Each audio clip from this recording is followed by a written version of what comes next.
Hey everyone, Jen Ramsey here for this week's interview episode of Your Freedom Unlimited. And this week, I am so excited to be introducing to you a great friend of mine, Fabienne Vailes from the UK.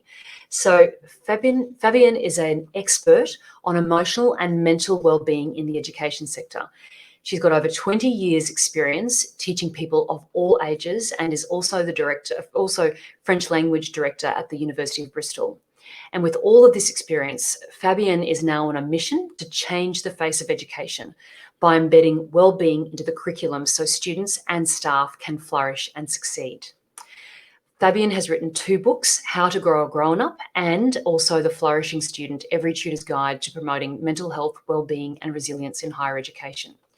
She's now testing her Flourishing Students Model with research at the University of Bristol. And through her business, Flourishing Education, Fabienne works internationally, offering workshops, talks and programs and private sessions on flourishing in education to leaders, teachers and learners of all levels. And she's also a podcaster with a podcast called Flourishing Education. So Fabienne, so great to have you here on the show today. Thank you so much for spending your time with me. No, thank you for having me. It's a pleasure. It's great to have you here and to talk about such an important topic. I'm a really strong believer in, a couple of basics for human life, and they are great health and great education. My view is that when we've got both of those 2 things in hand, then we've got a really great platform for doing whatever it is that we would like to do in our lives. And so when I met you, we've known each other for probably about a year now. And when I met you, I was very interested to understand about your work in terms of how you're helping people to flourish in education. But before we get there, and I'd love to hear a little bit about your backstory. What led you to this work that you're doing now, and a little bit about your journey to freedom. So thank you, first of all, for having me. It's a pleasure to be speaking with you. So a bit of background. I guess the reason I'm looking at what makes young people flourish is that as a learner myself, I haven't always flourished. And I guess I grew up back in France in a system that didn't really empower all learners to find their way of learning. And early parts of childhood, I was struggling with learning. And I really felt, I had loads of teachers who kept telling me that I would amount to nothing and that I wasn't, particularly one of my French teacher, which is quite ironic because now I teach French at university. So, never believe what your teachers tell you. In effect, if they say that you will not amount to anything, then, don't listen to that. We decide, we make the story. We do. We make it up and we decide how life unfolds. And so I guess, I grew up thinking that I wasn't good enough and, feeling like I'm an imposter. And that has been, in the background for a long, long time. And then when I had the children, I decided to go on a bit of a self-development journey. So I trained in mindfulness and NLP and hypnotherapy. And then I also I went on a search for spiritual teachings because I really felt that was part of my life that wasn't developed enough. And I guess, that has taken me to who I am right now. So I'm by no way, the finished product. And I'm still, I still sort of thinking about my future self and what I want my future self to look like. But I'm quite happy where I'm at the moment, I think. Well, what a great thing to say. And I think you're right. It's this notion of how can we feel happy with where we're at the moment? And that's really what this podcast is all about, is how do we find that happiness within ourselves without having to go for the utopian, to win the lottery or whatever it is. How can we find this happiness within ourselves that is that true freedom within ourselves? So it's interesting there in that journey you mentioned you went on the path of, let's start back. You were talking about your own childhood and I guess, being told that you perhaps wouldn't amount to anything. And when I think about all of those things that I've just shared in your introduction, that's the complete opposite of someone who was told that she wouldn't amount to anything. You've written books, you're teaching internationally, you're working with people all over the world. So, that's just fantastic. And you're right, it is about that story that we tell ourselves, and you chose to tell yourself a different story. What was the piece you mentioned that you felt that that self-development, that spiritual component of your life wasn't developed? What helped you identify that that was part of the path that you wanted to go down? What triggered that? Was there some event, or was it just sort of a curiosity? I'm curious about that. I think it was more having children. Mm-hmm. So having my eldest, who's now almost 13, and then my youngest, when my youngest was born, age 10, I really, really felt like I was reproducing a lot of um, the things that my parents were doing when I was younger. And I didn't feel happy with that as a mother. So that really triggered a huge search for, okay, how can I be a better parent? Um, and that required of me to change, a lot of the beliefs and to explore my values, and to bring in awareness, I guess. So I would say becoming a mum made a big difference. Oh, absolutely. I mean, it's such a life-changing event, isn't it? I mean, everything that was Mm, until that point is different, and you have a different set of priorities, and suddenly you have, well, when you have two, when you have this little being that you need to look after, and as you say, it's this, how do I, the things that perhaps I was doing before. It's funny when you see that you've got a child you're role modeling for in many ways, and you're responsible for them. So how do you bring them into the world in the best way that you possibly can? And that's not to say anything against any our parents, really, is it? It's just they did what they were taught. But we've been in an era where there's so much more available to us as parents to understand what we can do. Was there one you mentioned?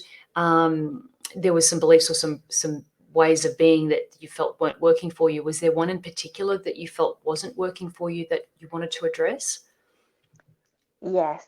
So I think the one that I changed the most is that I, as a parent, have all the answers for my children, and I have to tell them what to do. Mm, I now view my children as my biggest teachers. yeah. So they and trusting that they also within themselves have a guidance system that tells Mm, them what feels right and does not feel right. mm, And so me coming down and imposing on them what I believe is right for them, um, is almost telling them that I know better than they do.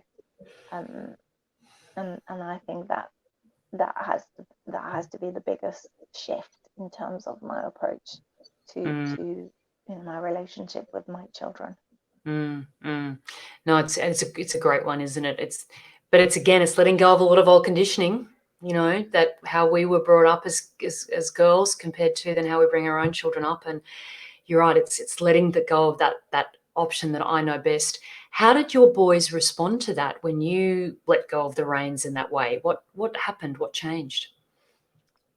Um, well, I guess they were very little, so I Hmm. think that's all they've known in effect is sort of, I have changed, and probably with my youngest, that's all he's known because I started my journey into sort of like self-development and spirituality when he was born. So maybe my eldest has has experienced 2.5 years where I was a little bit stricter, um and maybe that's why he's he's slightly different. I don't know if it's nature, nurture, Mm, they are different individuals, so it would be difficult mm, to say.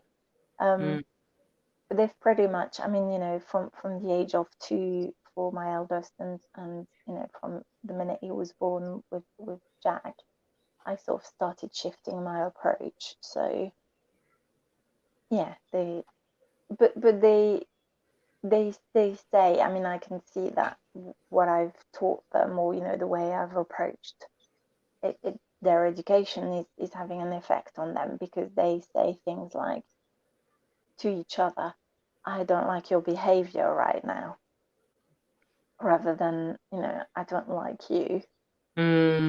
So they make a big difference between the behavior and the person. Yeah. And the fact that you can loathe someone's behavior, not like what they're doing, but still love them, or still be okay with who they are as individuals. That's right. Yeah. So I see those that is different. That's fantastic. I mean, that's a very mature comment for a 10 or a 12-year-old to make, isn't it? "I don't like your behavior," as opposed to, "I don't like you." And I do remember those times with our boys, and it's can be very stressful as a parent, but it can also be very stressful. It's stressful for them in terms of in these interactions. And you're right, if they're not taking it personally, then they can make it. Then it actually really can allow them to be themselves. It's not an attack on them personally, which is amazing. Yeah. You mentioned something else earlier about you had an increased awareness. Could you expand on that a little bit as well? Yes. So, well, I think it just that comes from the practicing the mindfulness, but I think it's the key to being a more conscious parent, is Mhm. that if we're not conscious of our beliefs, our values, what's going on, our thoughts, our emotions, then we just believe whatever pops up. So the thoughts, and then we will behave or act following that thought. So Mm, for me, awareness is the base of the person I am. Just mm, being an observer, the observer of the mind and what's going on. mm. The And that's play what of you've the been mind. doing. Yeah, and that's what you've been doing through your mindful. So you've studied mindfulness, and you've now integrated that into your life. How does that how does that work in your daily life? So I guess there's the daily practice. So I meditate in the morning and in the evening. Mhm. But also I think I'm a much more, I'm aware of, so I'm that it's almost like I'm the observer of what's going on. Mhm. Um, and I pay close attention to, I mean, like everybody else, don't get me wrong, I'm not a Buddha and I'm not perfect. So far from it, right? I'm still human. The reason I'm still here is because I'm human. Mm, But there's a lot more, there's increased awareness, increased sort of insights into, okay, what's this thought, and then more choices, I guess. It's sort of like mm, being more empowered, because you can either follow the thoughts and act or not. mm, um, and even if sometimes I'm caught in because research says that between 50 and 60% of the time we work on our unconscious mind. So we're on autopilot. Even if I sort of get into autopilot for whatever reason, um, and something pops up, I'm much quicker at sort of looking at it and sort of reverting back to, okay, what type of creation do I want in my life? mm. So yeah. How do I want this moment to be, as opposed to just Yeah. reacting to it and so on. Yeah, I agree with you. That's been the big shift that I've had since I've started, really diligently and enjoying meditation, like regularly meditating, but enjoying it. And Mhm. it's a huge shift in your world, isn't it, when that happens? Yes, Can you absolutely. can you imagine a time now not meditating? Can you imagine that you wouldn't do it? No, because it's like brushing my teeth. or having a shower. I wouldn't get out of the house without brushing my teeth or having a shower. So it's part of. And I noticed, if there's a day where I felt tired in the evening, I might not meditate before I go to bed. My sleep is different. So, Mm. yes. So no, absolutely not. And when I teach mindfulness, sometimes I teach mindfulness to young people at work. The biggest excuse people use is I'm busy, I can't fit it in. I always say to people, hang on, you give to others 24/7, you give a lot, and you're not prepared to give yourself like 5 minutes a day. Exactly. I know. And it's not a big ask. And that's how because I do the same thing when I'm teaching meditation, I do exactly the same thing. I say, can you find 5 minutes for yourself? And if you can't find 5 minutes for yourself, there's, to me, well, that's pointing to some other, issues around worthiness, and I guess perhaps some people don't want to delve into look into what's going on inside. And I think there could be a fear sometimes, if I meditate, well, I'm going to find some things that I don't necessarily want to look at. But really, meditation it's a path to a smoother, happier, more calm existence. So I've found, at least, and I think the research probably bears me out on that. So yeah, it's really, really powerful, and it's just finding that space regularly to do it. So, and I love your analogy. I wouldn't, and I'm the same. I wouldn't leave the house without having a shower or brushing my teeth. It's the absolutely vital things I have to do every day, and I agree with you. I'm probably the same way.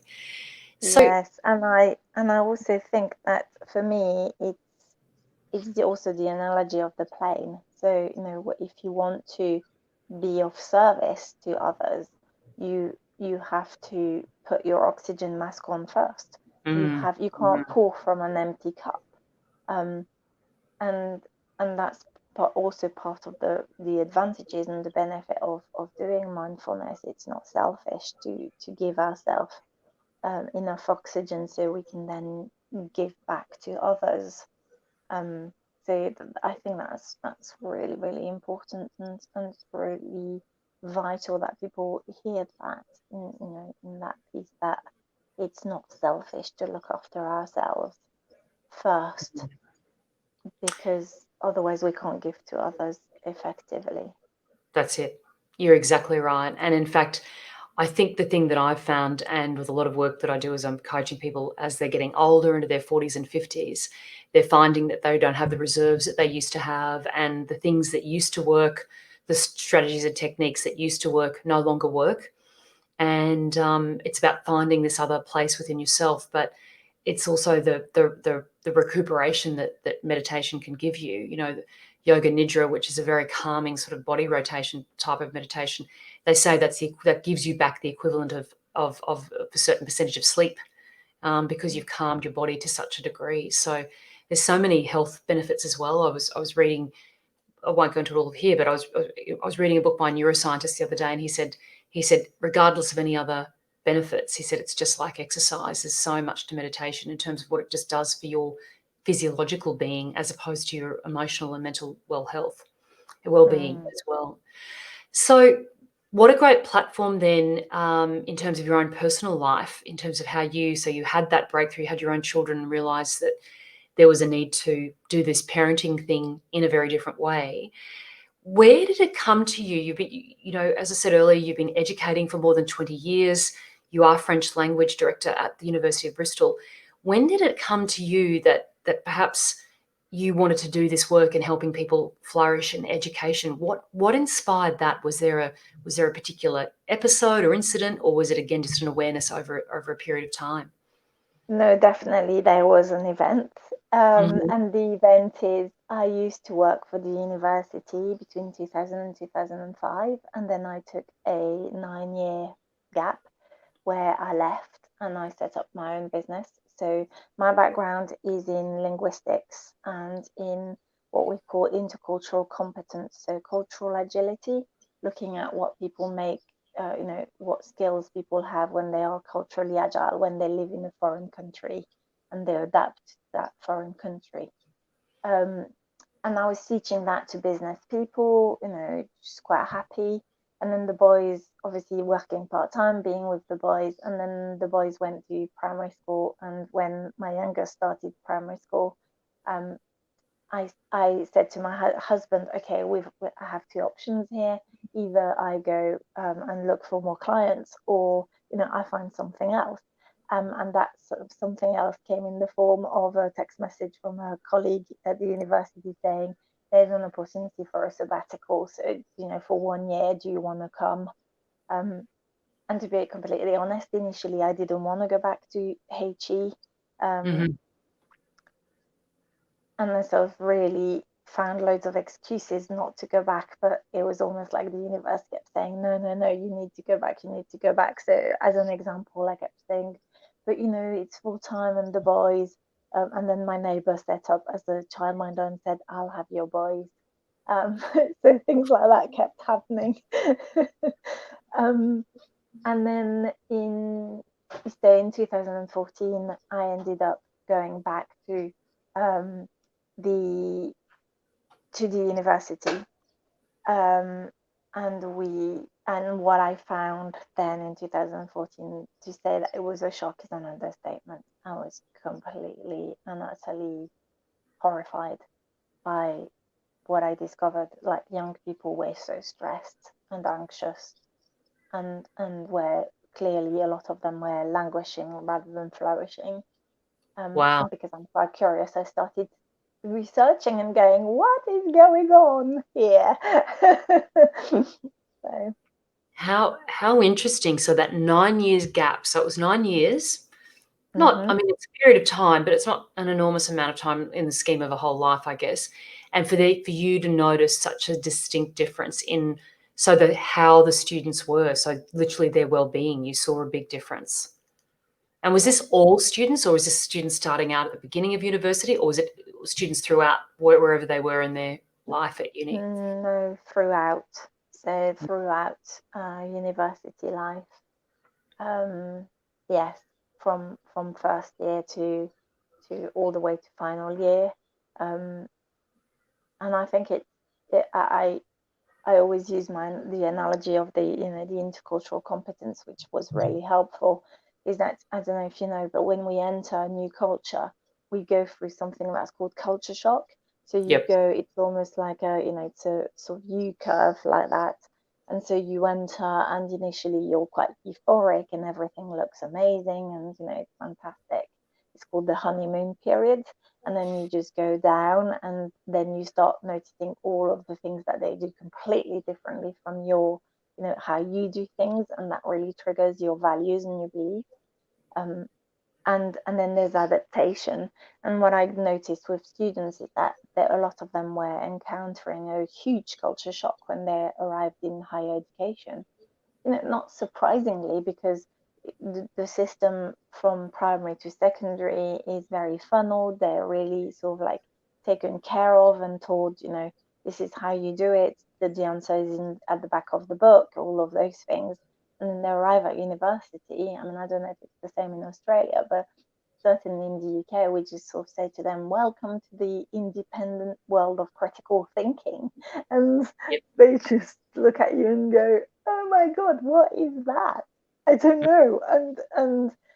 And writing academic essays is a little bit like learning a foreign language. You have to learn how to write academic pieces of work, which is not the same as writing, an essay for your A levels, or for your GCSEs. So very challenging for them. Very.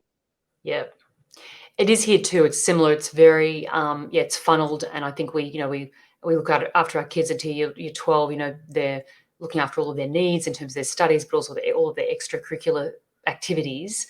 And then suddenly they get to university, they get a license, all of this sort of life opens up in a big way, but with far less supervision, as you say. But I'm interested because, I mean, that circumstance would have been similar from the 9-year gap that you had. What else was it that was different that you think the kids were going through? What was different culturally or from a societal perspective that you felt they were struggling more? So this is something that we talk a lot, Dominic, my colleague, and I talk a lot about in our book, How to Grow a Grown Up. for parents. But basically, I think, a lot of people say to me, what's the one thing that has changed that makes the biggest difference? It's multifaceted. So there are huge reasons why young people are the way they are.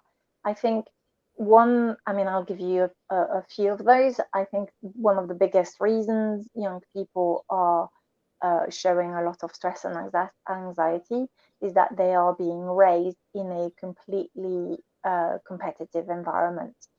So again, I don't know what it's like in Australia, but in the UK, certainly, when you have children, you have World Book Day, for example, but they have to have the best outfits. And it's about winning the competition. If you look at TV programs and what young people watch, you can't bake a cake without it being a competition. You can't ice skate without being a competition. You can't find love unless you go on this special island. And that really gives the message that it's about competitiveness and, dividing, and the other might get your the best results. And that, with the notion that more and more young people are going to university, which is great. I mean, Tony Blair obviously said education, education, education, and encourage young people to be educated, which I have nothing against. But the difficulty is that now we have 1 in 2 young people who go to university and 1 in 4 who get the first. So then you ask them to work in groups, and you just sort of say, right, okay, the 4 of you will be working in a group, and the employers say, we need you to have a first to get into our graduate program, and they then look at their peers and they just go, well, hang on, 4 of us, only 1 of us will get a first. I'm not sure I want to work with you. So that, plus social media and technology, which gives them access to a lot of constant news, which is very negative, and that might trigger a lot of anxiety, particularly if they haven't got the emotional maturity to deal with that, and to and the vehicle to express that stress and anxiety. Is compounded by the fact that social media is all about highlight reels. So if we're completely honest, as adults, we just will admit that we never put anything negative or, things, pictures of us looking like this on social media. And so they look at their peers and they think, well, they're doing brilliantly and I'm not, and what's going on? And it's really challenging for them. It's really, really tough. So it's really interesting to hear you talk about that, and those are things that I've thought about. I agree, particularly the impact of social media. It's just it's stressful for anyone, but particularly in those teenage and I guess late teenage, early adult years, you're still forming your personality, your persona, if you like, who you're presenting to the world, and how you're going to be in the world, and then to have all of these these inputs from different people, and as you say, the showreel's a very, very dangerous thing, I think, particularly for young people. So lots of pressures, you're saying. So a lot more pressure in that 9-year. So that in that 9-year span, a lot more pressure than perhaps young people might have experienced even a decade earlier. Yes.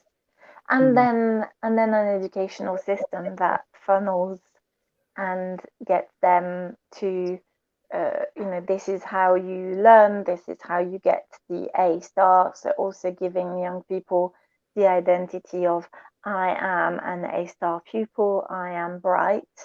And so learning how to play the game to get the good grades. And then they arrive at university where the critical thinking is different, and it requires different set of skills, and it requires them to step out of their comfort zone and to grow as an individual and learn new approaches to academic writing, for example. And when your identity is very fixed, that you just sort of say, I am an A star pupil, and to be an A star pupil, this is what I do, then it makes it really, really challenging to when suddenly you've done really, really well, but you were in a small pond, and then you go into a bigger pond, and there are also very good A-star pupils, some of them better than you. And that really shatters your identity, and young people just go, who am I? You know, if I'm now getting lower grades, does it mean that I'm not clever anymore? Because they've associated their grades with their level of intelligence. So all of that, plus maybe, you know, as parents, we are protecting our children much more. So, you know, there's that bubble wrap or helicopter parenting, or snowplow parenting, whatever you want to call it, or parenting. So where you sort of like want to be your young person's friend. And that is also an issue because if you remove all obstacles in front of your children, and I'm not in favor, you know, if I could remove all the obstacles for my children and make their life really smooth, then I would love that. But life is not like that. Life will throw curveballs at you and will throw challenges at you. And the sooner you learn to know that those experiences are for your growth and your expansion, and that we grow and expand when we experience a challenge, and we look at what's the nugget in that particular experience and what we can learn from this to grow and expand, then they're better equipped to arrive, you know, into adulthood, not being a victim, but being really good conscious creators. And I think that's very important. Oh, I completely agree with you. You've just said some real gold there. They arrive in adulthood as conscious creators of their lives rather than victims, and I think that's ultimately what we all want. And if we could be teaching our children that from a young age, our society could look very different in a couple of generations as well, couldn't it?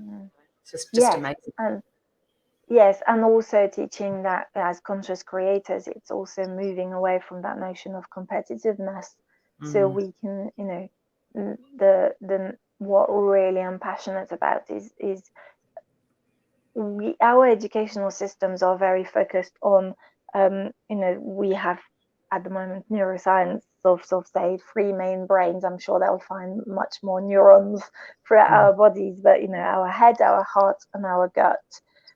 So the head for the intellect and for the creativity, the heart for the compassion, the loving kindness, and the gut for the courage for action. And I think for me, currently in education, what's missing is the heart. So we've focused a lot on the mental and the intellectual and the courage to take action, but the heart has been really downplayed. And we need to bring in our heart to align all three, so we can bring our heart to be, you know, flourishing young people, flourishing parents, and flourishing also teachers, because it's a system, it's like an ecosystem, and like any ecosystem, if one little bit, one part of the ecosystem is fragile, then it will have a huge impact on the other elements in that ecosystem. Absolutely. Look, I agree with you. And I sense, are we moving into, because I was going to ask you about this flourishing model that you are talking about in your book, and that you're working on in this piece of research. Can you perhaps, you said you're on a mission to change the face of education, and I'm assuming your flourishing student model is sort of the spearhead of that. Can you perhaps explain to us what you mean by this? What is the model, and then how do you want to change the face of education? Yeah, sure. So the Flourishing Student Model is a model that I created when I researched for the Flourishing Student in 2014. So I researched for about almost 3 years before I wrote the book and published it in 2017. And what I discovered when I was doing my research is first, that in the UK, and again, I don't know if it's the same in Australia, but when British people talk about mental health, they use the words with negative modifiers. So they use it as meaning mental ill health. Yes. Whereas mental health is actually a very positive word. It's something we all have and we can all look after in the same way that we have physical health and we can look after our physical health. So those were the first findings. But also what I discovered when I was looking at my students is that some of them had a mental ill health, diagnosis. So they may be clinically depressed, or they may be, suffering from OCD or ADHD, but they were doing really, really well. They were flourishing, and so that made me curious. And I'm interested in people, and I'm a bit of an ethnographer. I've always been an observer of, okay, what's this behavior and the different cultures. I've brought that in, and I actually interviewed students who were either flourishing or languishing and looking at what they did differently. And what we can see from flourishing students, and I'm about to sort of work on publishing a specific paper on flourishing students soon. But what we see from flourishing students is that they obviously, their roots. So the image is, imagine a flower, and each individual is a unique flower. So you can be an ivy, an orchid, climbing ivy, a rose bush, whatever. And each flower will need different nutrients and will have to be looked after sort of specifically, and find whatever works for their well-being. So that's really important, because very often we look for silver bullets and we try and find the one-size-fits-all solution. There isn't one. We need to find the solution for that specific flower, that specific unique individual.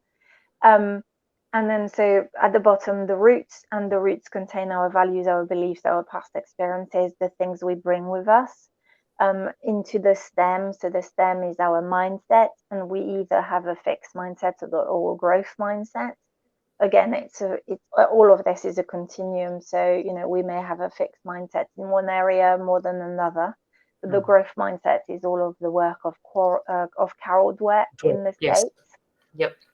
And that will then feed the leaves, so life skills and academic skills for those students, and for us as adults, it's our professional skills rather than academic skills.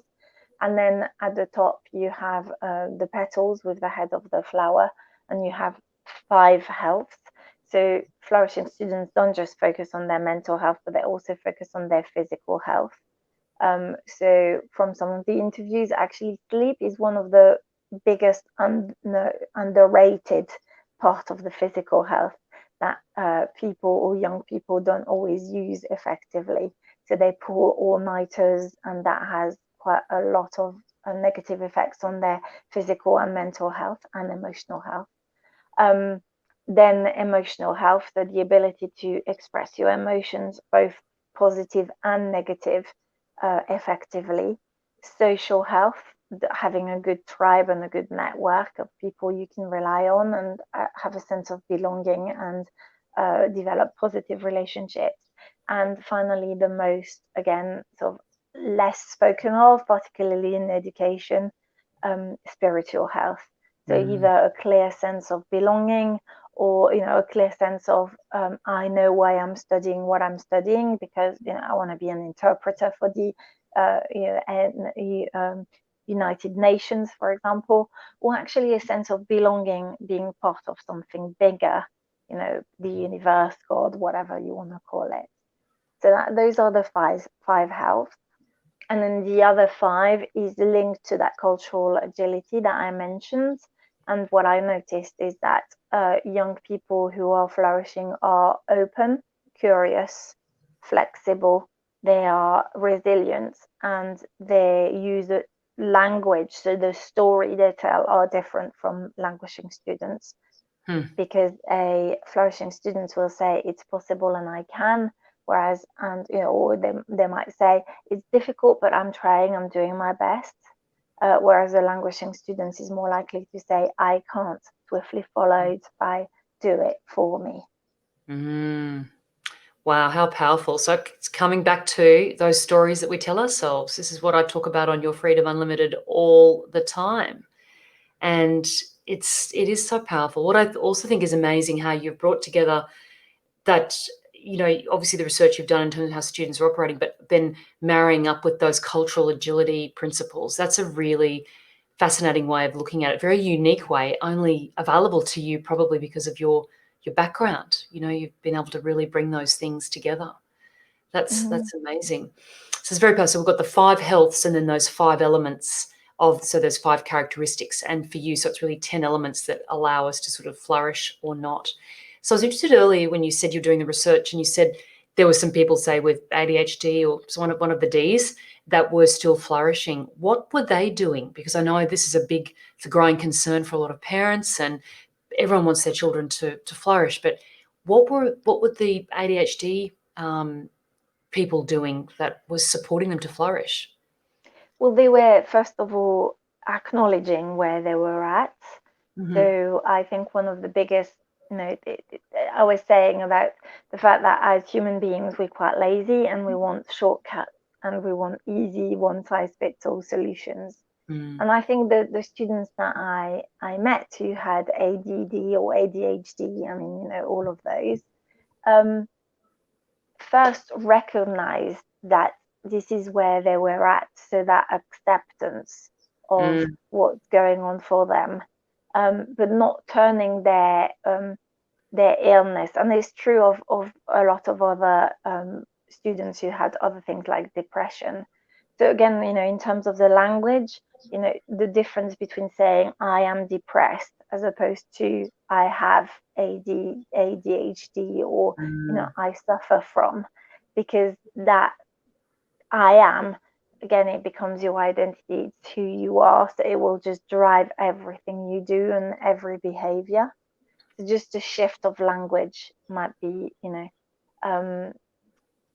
for example, more languishing students would say things like my depression, my anxiety, like it belongs to you and it's part of you. So like looking at the language, the linguistic, the words we use to construct our our identity, but also to talk about our behaviors and what we do.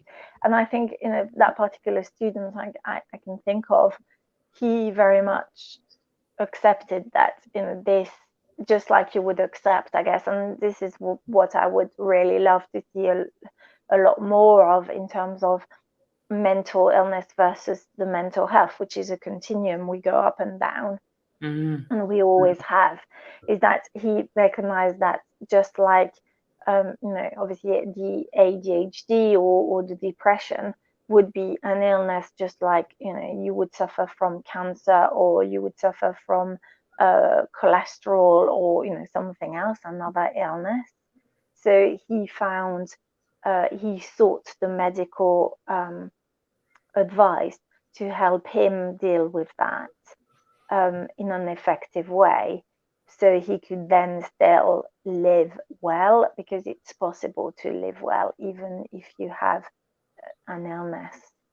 It's so true, isn't it? That's exactly right. And it's that whole ability to not label yourself as having that experience. And I know I went through a period of time where I experienced anxiety, and everything shifted when I no longer labeled myself as that. It was very much around that understanding that that was a component of my life, but it wasn't my whole life. And this notion of ownership that you talk about is really interesting. My depression, my anxiety. So how, and again, it's those subtle language shifts. They may seem subtle, but they're actually worlds apart, to say that's something that I experienced versus that's mine and I own it. One of the things you were talking earlier about this competition and funneling students through to basically through the system. To me, that is where sometimes we can lose our authenticity. What role does authenticity play in the role of the flourishing student model? So, well, I'm going to go back to my 3 brains. So, EQ, so, emotional intelligence, IQ, sort of intellectual intelligence, intellect, but AQ is more about your gut and the courage. Mm-hmm. So, I'm sure you and all your listeners will be familiar with Brené Brown, but that the courage to be who we are. And I think it one of my colleagues, Nicola Hewlin, talks about AQ, authenticity, being authentic, being us, ourselves. And it goes back to being free to be who we are, being okay with who we are, and not wanting to be, if you're an orchid, you're an orchid. You don't have to want to be the climbing ivy on the wall, because actually what you will need will be completely different. And it's this, I'm sure you've also seen this image of, education, and then it says, right, everybody will be, today the test is to climb a tree, and you've got an elephant, you've got a little goldfish in a bowl, and a monkey, and all of those things. For me, this is what's really important and vital, is that we need to meet every single child and young person where they're at. Be they, an ivy or an orchid, or a, I don't know, whatever you wanna use as an image for you. But it's respecting the individual and meeting the individual and allowing them to be who they are, who they truly are.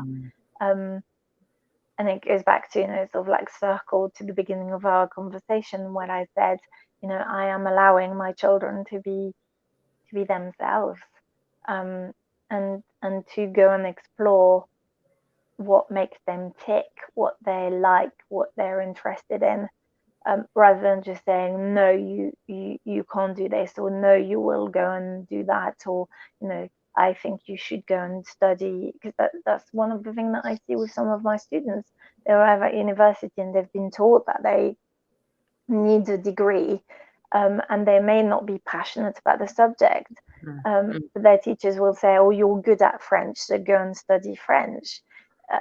But I remember one of my tutees, thank God she's actually realized and she's left, and I'm really happy, but she wasn't engaging with her studies, and I was saying to her, okay, why are you here? What's driving you? And her first words were, actually, I wanted to study photography, but my parents and my teachers told me that I needed to do drama and French because I was good at them. Well, how are you going to be authentic if who you want to be is a photographer and you're studying French and drama? It's not going to be possible. It doesn't quite add up, does it? And that's exactly that. It's this real authenticity piece that's very central to this whole model. So you're saying you're on a mission to change the face of education. How would you like to see education change? What's your plan? How would you love to see this flourishing student model integrated? So the first thing I want to say to all the people out there who, like me, are teachers, I am not saying you're not doing a good job. I'm saying well done, because actually you're doing the best you can with a system that I believe is not working. So it's not a criticism of any of my colleagues and of the educational sort of setting per se.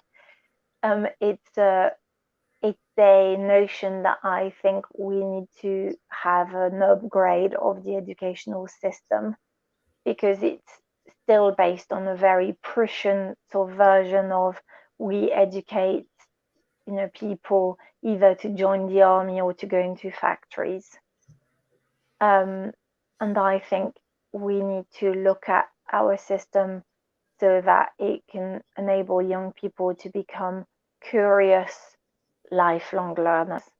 And that's what I mean by changing the face of education. So allowing young people to really explore, so they can really be lifelong learners. We don't stop learning ever. We learn, not just at school, but outside of school. And it's about empowering young people to to have the tools in their toolbox to be lifelong learners, you know, for the rest of their life, and to be conscious creators therefore. Of their lives and their experience, so that they can effectively feel more free within themselves. I'm assuming that's really where you're coming from with this. So that's Yes. fantastic. That's fantastic. And how are you going on this process? So what, in terms of, you know, starting to institute these changes, I guess you're doing this piece of research, which sounds like it's going to be fairly important to part of that process. Yes, so research. I always say, because a lot of my colleagues say, you've got a full-time job, it's a good job. Why do you keep doing the flourishing student thing? You know, why do you have a podcast? Why do you do all the things you do? I do this because I want to be the you know, the change I want to see in the world. So it starts with me as an individual, and it's one conversation at a time, like the conversations we're currently having. And so for me, it doesn't matter if I have a huge impact or an impact with one student or two students. It's enough. It's about one conversation at a time. Um, so and I really think that the change needs to happen in an organic way, where, you know, I said earlier on, for me, systems, you know, education is a system. And as part of this system, you have parents and you have staff, you know, teaching and non-teaching staff, but you also have young people. And it's about everybody in the system being part of this, because you can't have just the school doing things. You know, young people spend more time with their family than they do in schools. So parents have a huge impact too. And it's about finding, I can't do the work alone. So it's about finding other people who are like-minded, who, like me, want to change and affect education. So we have a flourishing education, and it's about building on the amazing work that's already being done by colleagues, and making it even better, so that staff go and do what they love, which is teach their passion for a subject, and enable young people to discover, you know, to feel that passion and to light a fire within to learn more and more and more on that particular topic.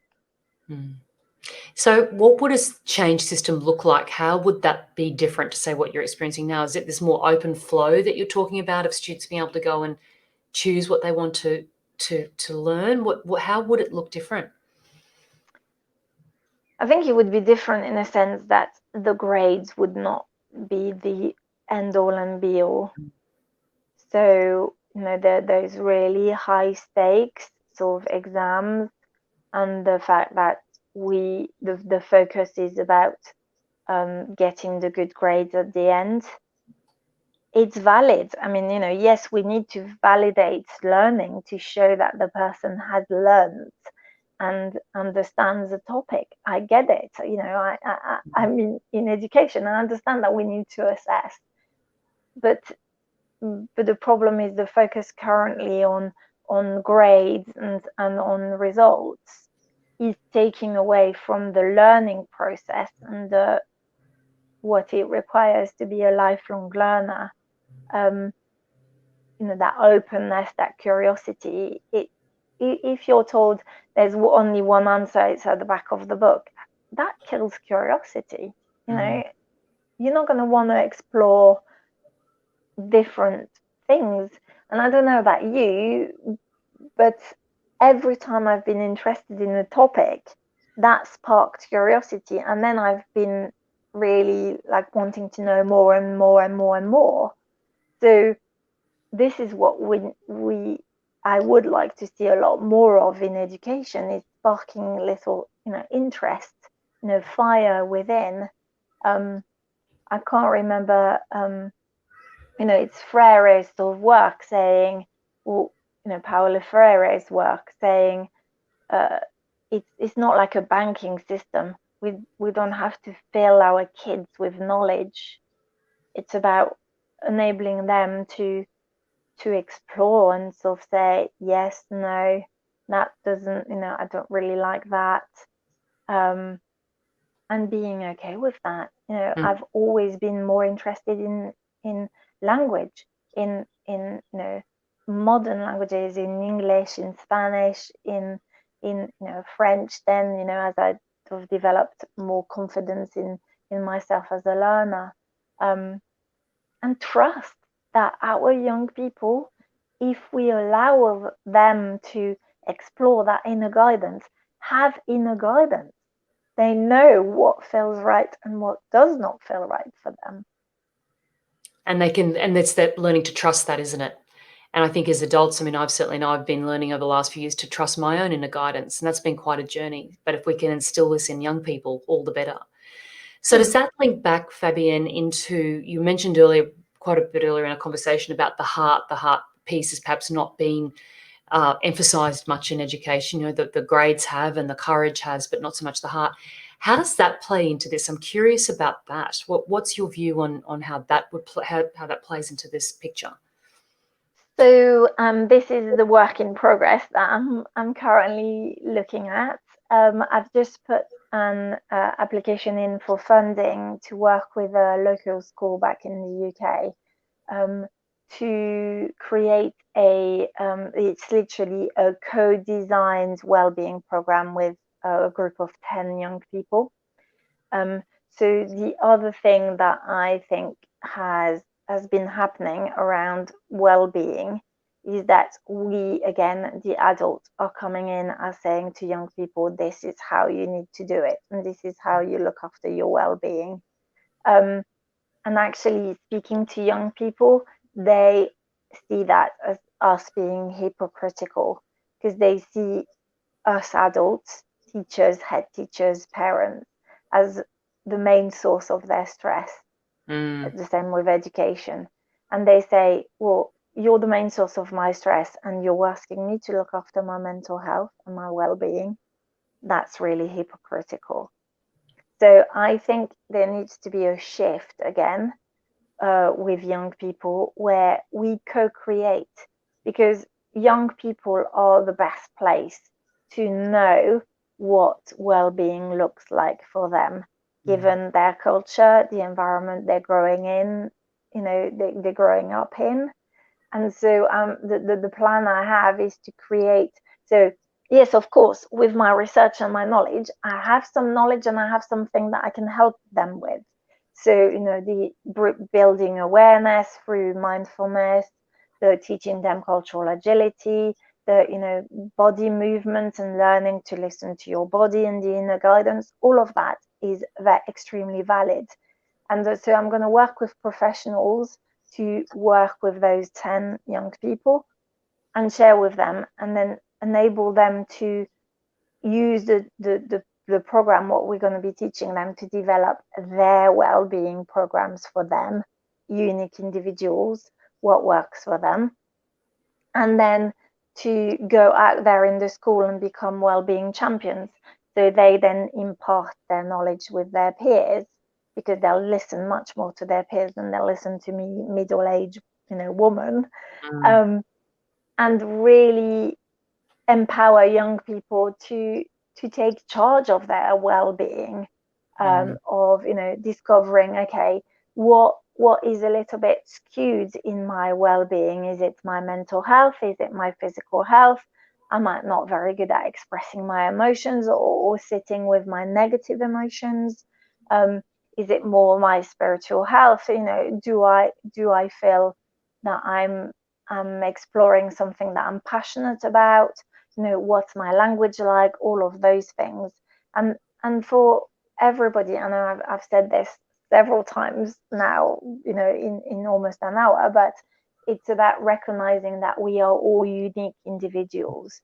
We are perfect, unique individuals who have forgotten that we are perfect. So it's about exploring how that uniqueness shines in this physical world, how we are showing up, so we can become what I call a real lighthouse, a real beacon of light, shining our light, being okay with who we are as individuals, rather than wanting to be somebody else, the lighthouse that we're not in the other harbour. Fantastic. That's just amazing, Fabienne, in terms of that's the journey that you could take people on so they can discover this at a younger age rather than waiting to they hit their midlife crisis or parenting crisis, later on in life. It's how can they come to that real knowledge and understanding of themselves and, as you say, be their own lighthouse, or rather than comparing, getting to that competitive mode, but how can I be that unique individual and shine my light brightest? Because I completely agree with you. When we are all unique and perfect human beings, it's just rediscovering that within ourselves. So that's a very exciting piece of work that you're going to be doing. How exciting. Yes. Well, fingers crossed that we get the funding, and if not, well, I'll have to find another way of making it happen. I'm sure you will. You've got a very much a light in your you've got a light in your own belly about this, I think. So I don't think you're going to let it drop anytime soon. So we've come to the top of the hour on our interview. We've had such a great conversation. We've spoken a lot about well-being. Just one quick tip: if someone's listening to this podcast at the moment, they might be feeling stuck, or perhaps they've got a child or someone in their life that's feeling stuck. What's one little piece of advice you'd like to give to them to perhaps that they could use that to support themselves in some way? So I would say start where you are. You start the journey from where you are. If you want to go to London and you're in Melbourne, then you'll have to acknowledge that you're in Melbourne and not in London. And I think that's the first step, is being extremely honest and recognizing where we are, because then we can start the journey onward. So true. You're exactly right. And recognizing and being okay with that. You're exactly right. I love it. Well, Fabienne, thank you so much for your time today. We've covered a lot of ground. We've talked about your own parenting experience, the how you're really focused on changing education, and all of this incredible research and work that you've done. If people want to get in contact with you to find out more about you and to talk with you about what you're doing, where is the best place for them to connect with you? So people can find me on my website, flourishingeducation.co.uk, and they can also search on both Spotify and Apple Podcast for Flourishing Education for the podcast. And there's also the link to all my social media and the website, so they should be able to reach out to me, and they're very welcome. If they want to ask any questions, please do get in touch. Love to hear from you.